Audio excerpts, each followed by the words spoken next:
Добар ден, јас сум Мартин Митевски и денес ќе го презентирам мојот проект за интеграција на платформата за комуникација и соработка со тимови Slack. Во денешната презентација ќе споменам едноставниот процес на пријавување во платформата Slack, како и потребните чекори за интегрирање. Како што веќе спомнавме, Slack е алатка за тимска соработка и овозможува одредени услуги како што се посебни канали за текстуална и аудио комуникација, интеграција со други алатки, како и споделување датотеки помеѓу членовите на тимот. Трите алатки за кои ќе ги поминеме интеграциите денес се GitHub, Google Calendar и Asana.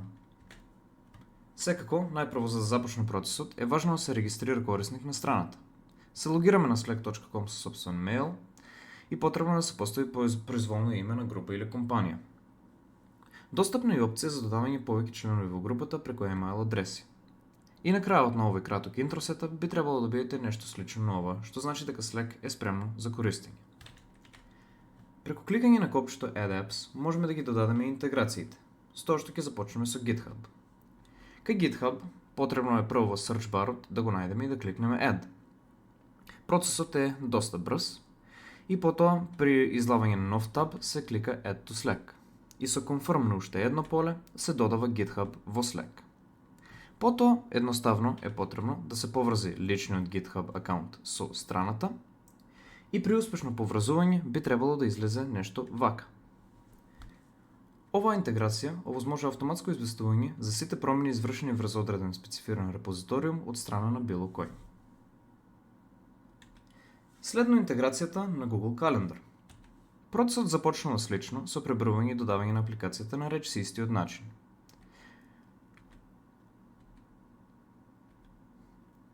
Ова ни овозможува да поставиме кастом статус на нашиот профил во рамки на компанијата кој ќе зависи од содржината во нашиот Google Calendar. Последната интеграција која ќе ја погледнеме е Asana. Се додава речиси на ист начин, каде само е потребно пребарување, додавање и поврзување со лична сметка. По поврзувањето ни се овозможени повеќе команди, меѓу кои е link командата, со која се поврзува некој проект од Asana со Slack и сите известувања се добиваат во одреден канал. Исто така има и некои додатни можности.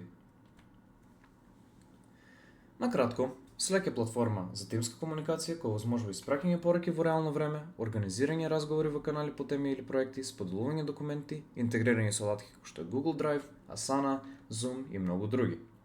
Може да правиш индивидуални или групни разговори, да користиш реакции со емотикони, да поставуваш подсетници и дури да автоматизираш задачи преку апликации и бот команди. Со Slack, тимовите може да комуницираат побрзо, поорганизирано и поефикасно, без потреба од постојано испраќање e-пошта. Тоа беше тоа и ви благодарам на вниманието.